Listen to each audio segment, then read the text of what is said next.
Great.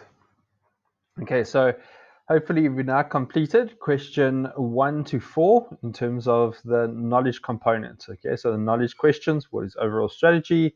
What are the following strategic concepts: mission, vision, and key success or key performance areas? 3 examples of advantages and disadvantages of having a strategy. And then number 4, what are the possible advantages and disadvantages of not having a strategy? So that's what you've covered. Now let's take a look at question 5 and question 6.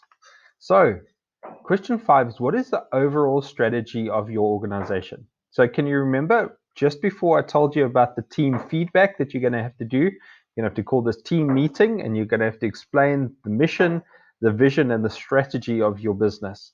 So what you're going to do now is you're going to take all of that, okay, that you are going to explain to your team, and you're going to put it in as part of that knowledge question. So question number 5.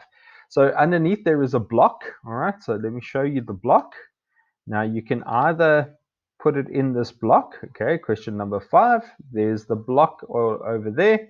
You can either put it in there in writing, or what you can do is you can staple it to the back of your portfolio of evidence, everything that you've gathered and researched, and you can then use that as part of question 5. So on question 5, if you have an appendix, then just say, please find attached appendix at the back of my portfolio of evidence. Otherwise, write the key points under question 5. Then question 6, which elements of the strategy are relevant to your own area of responsibility? So what I want you to do is to break up your strategy. Okay, so remember I said to ensure quality throughout the organization. So how do they affect your team? Well, at every stage of the production process that we're involved in, there is quality checks. We have quality checklists, we have quality standards, and that's important. Okay, strategy elements: that we are all driven by the same mission. How does that affect you and your team? Well, every morning we have an Invicom, which helps us to remember what our vision is or our mission is, and to be aligned to management in that way. We always want to look at cutting costs. Okay, so that strategy element. How does that affect your team?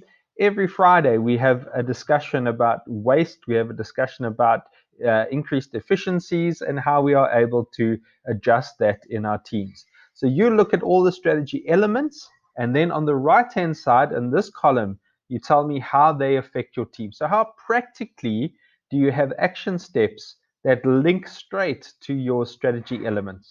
All right, so that's question 4 and question 5. Question 5 and question 6 that are in your portfolio of evidence. Okay, so if you can start on those, and obviously you might need to do a little bit of research, and you might actually have to analyze what you do in your team and how they link to the strategy of your team.